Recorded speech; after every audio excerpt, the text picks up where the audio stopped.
যেখানে ভূমি আর সাগর একে অপরকে জড়িয়ে ধরতে জানে, যেখানে প্রাকৃতিক দুর্যোগ আসে আবার মানুষ উঠে দাঁড়িয়ে হাসতেও জানে, যেখানকার মানুষের আতিথেয়তা এবং আন্তরিকতা অপরিসীম, সেখানকার মানুষ আবার জীবন সংগ্রামে জয়ী হতেও জানে।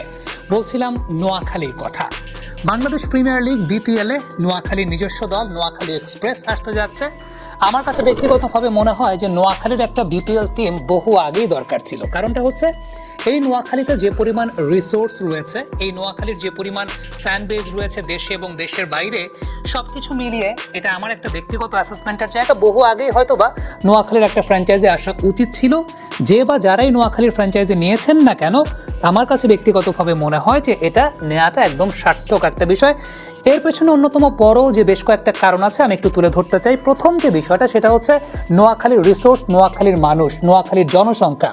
2022 সালের আদমশুমারি অনুযায়ী নোয়াখালী অঞ্চলে জনসংখ্যা 36 লক্ষেরও বেশি। এটা 2022 সালের আদমশুমারির হিসাব। তবে এই জায়গাটা আমরা যদি একটু ব্রেকডাউন করতে যাই, তাহলে 0 থেকে 20 বছর বয়সী জনসংখ্যাটা কিন্তু এই জায়গায় প্রায় 15 লক্ষেরও বেশি। তার মানে আবারও বলছি, 36 লক্ষ মোট জনসংখ্যার 15 লক্ষেরও বেশি জনসংখ্যা কিন্তু 0 থেকে 20 বছর বয়সীদের মধ্যে। আর যদি 20 থেকে 30 বছর বয়সী আমরা চিন্তা করতে চাই, তাহলে সেই 2022 সালের আদমশুমারির হিসেব অনুযায়ী কিন্তু আরও প্রায় 6.5 লক্ষ। তার মানে প্রায় 22 লক্ষ তরুণ প্রজন্মের প্রতিনিধি কিন্তু নোয়াখালী অঞ্চলে রয়েছে। এবং তরুণ প্রজন্মের প্রতিনিধি মানে আমরা চোখটা বন্ধ করে বলে দিতে পারি যে তারা ক্রিকেট পছন্দ করেন, ক্রিকেট ভালোবাসেন। তার মানে নোয়াখালীর একটা বড় ফ্যান বেস কিন্তু নোয়াখালীর এই ফ্র্যাঞ্চাইজি আদায় করতে পারবে। তবে এক্ষেত্রে তাদেরকে অবশ্যই অনেক বেশি মাত্রা স্ট্র্যাটেজিক্যাল হতে হবে। এই 22 লক্ষ জনসংখ্যাকে তারা কিভাবে ব্যবহার করবে, তাদের কাছে কিভাবে পাঠাবে, সেটা অবশ্যই তাদের মার্কেটিং স্ট্র্যাটেজির একটা অন্যতম বড় জায়গা হতে যাচ্ছে। তবে আরও একটা ইনফরমেশন যদি আমি দিয়ে দিই, যারা এই মুহূর্তে নোয়াখালীর ফ্র্যাঞ্চাইজি আছেন তাদের কাজটাও অনেকাংশে সহজ হয়ে যাবে।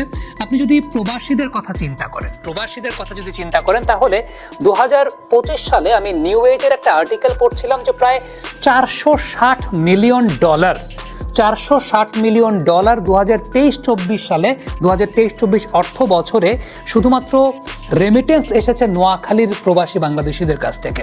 আবারও চিন্তা করেন, $460 মিলিয়ন শুধুমাত্র নোয়াখালী অঞ্চলের প্রবাসী বাংলাদেশিদের কাছ থেকে রেমিটেন্স এসেছে। তার মানে আপনি ধরে নিতে পারেন যে প্রবাসে আরও 3 থেকে 4 লক্ষ বাংলাদেশি আছেন যারা নোয়াখালীকে প্রতিনিধিত্ব করেন। তার মানে এর মধ্যে তো তরুণ প্রজন্মের অনেক প্রতিনিধিরা আছেন। আর ইভেন আমি তো 30 বছর বয়স পর্যন্ত বলেছি, 30-এর পরে 40, 45, 50 তারাও তো ক্রিকেটটাকে অনেক বেশি মাত্রায় ভালোবাসেন। তো এত পরিমাণ জনসংখ্যা, এত পরিমাণ তরুণ প্রজন্ম যারা ক্রিকেটটাকে ভালোবাসেন, তাদের রিসোর্সটা অবশ্যই নোয়াখালী ফ্র্যাঞ্চাইজির ব্যবহার করাটা অত্যন্ত গুরুত্বপূর্ণ একটা ব্যাপারে গিয়ে দাঁড়াবে। আরেকটা ইনফরমেশন দিয়ে দিই, সেটা হচ্ছে আরেকটা হিসেব অনুযায়ী নোয়াখালী অঞ্চলে যে মোট জনসংখ্যা আছে তাদের প্রায় 43% অ্যাক্টিভ সোশ্যাল মিডিয়াতে। তার মানে আপনি চিন্তা করে দেখেন, এই যে 36 লক্ষ জনসংখ্যার কথা আমি বললাম, তার মধ্যে প্রায় 15 থেকে 16 লক্ষ কিন্তু সোশ্যাল মিডিয়াতে অ্যাক্টিভ রয়েছে। আপনি যদি তার সঙ্গে আরও 2 লক্ষ যুক্ত করেন যারা প্রবাসী বাংলাদেশিরা আছেন, তারা তো অবশ্যই দেশের খোঁজ খবর রাখার জন্য ইউটিউব, ফেসবুক, টিকটক এসব জায়গায় অ্যাক্টিভ থাকেন। সো আলটিমেটলি আমরা যদি একটু হিসেবের ব্রেকডাউনটা করতে চাই, তাহলে আপনি ফেসবুক, ইউটিউব, টিকটক সব কিছু মিলিয়ে অ্যাক্টিভ জনসংখ্যা কিন্তু নোয়াখালী অঞ্চলে পাবেন প্রায় 15 লক্ষের মতো। নোয়াখালী অঞ্চলের একটা অন্যতম বড় বৈশিষ্ট্যের জায়গা এখানকার কৃষি, এখানকার মানুষের আতিথেয়তার জায়গা, এখানকার মানুষের জীবন সংগ্রামের গল্প। এই সব কিছু মিলিয়েই কিন্তু নোয়াখালীকে বিশ্ব দরবারে অনেক বড়ভাবে উপস্থাপন করার সুযোগ আছে বিপিএল টিমের সামনে।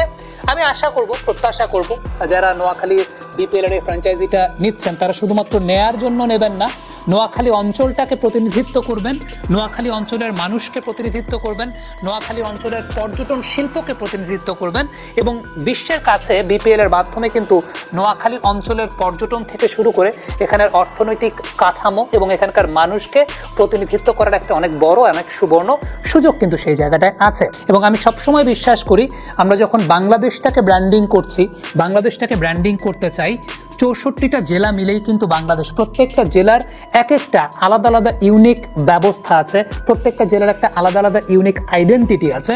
নোয়াখালীরও কিন্তু ইউনিক অনেক আইডেন্টিটির জায়গা আছে। আরেকটা ছোট্ট আহ্বানের জায়গা থাকবে, প্রতিবারই যখন বিপিএলে কোনো একটা দল বিপিএল এর ফ্র্যাঞ্চাইজি নেয়, শুধুমাত্র ওই যে ওনার জোনে গিয়ে বসা এটাই ম্যাক্সিমাম ক্ষেত্রে আসলে কাজ থাকে বিপিএল এর ফ্র্যাঞ্চাইজিদের। তবে ওই জেলার জন্য কিছু কন্ট্রিবিউট করা, ওই বিভাগের জন্য কিছু কন্ট্রিবিউট করা, এই জায়গাটা আমরা খুব বেশি আসলে দেখতে পাই না। আমার কাছে মনে হয় এই অঞ্চলের যারা টিম নিয়েছেন, এই ফ্র্যাঞ্চাইজি টিম নিয়েছেন, একটু তাদের খোঁজ খবর নেওয়াটাও খুব উচিত। এই অঞ্চলের ক্রিকেট কাঠামোটা কেমন আছে, এই অঞ্চলে বাংলাদেশ ক্রিকেট বোর্ডের গেম ডেভেলপমেন্ট থেকে বছরে কয়টা বল দেয়া হয়।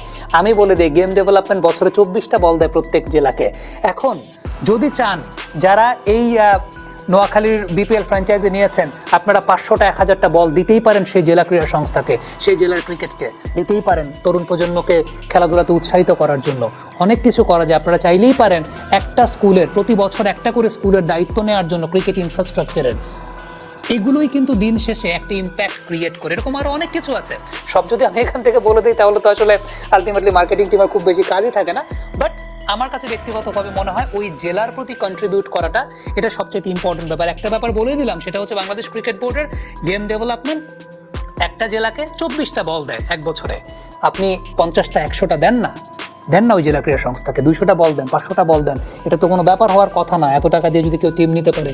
বাট ওই জেলার কন্ট্রিবিউশনটা, ওই জেলাতে পপুলারিটি বিল্ড আপের, ক্রিকেটের পপুলারিটি বিল্ড আপের বিষয়টা কিন্তু খুব গুরুত্বপূর্ণ। সেই সঙ্গে সঙ্গে জেলাকে প্রতিনিধিত্ব করার ব্যাপারে সোশ্যাল মিডিয়া আছে, সব কিছু আছে, প্রবাসীরা আছেন, তাদের জীবনের গল্পগুলোকেও প্রতিনিধিত্ব করার ব্যাপারটা মনে হয় বিপিএল এর ফ্র্যাঞ্চাইজিগুলোর একটা দায়িত্বের মধ্যে পড়ে। কিন্তু প্রতিবারই আমরা এই জায়গাটা খুব ইগনোর করতে দেখি। আশা করব এই প্রফেশনালিজমটা নোয়াখালীর ফ্র্যাঞ্চাইজি বজায় রাখবে। কমেন্ট বক্সে আপনাদের মন্তব্য, মতামত জানতে চাই।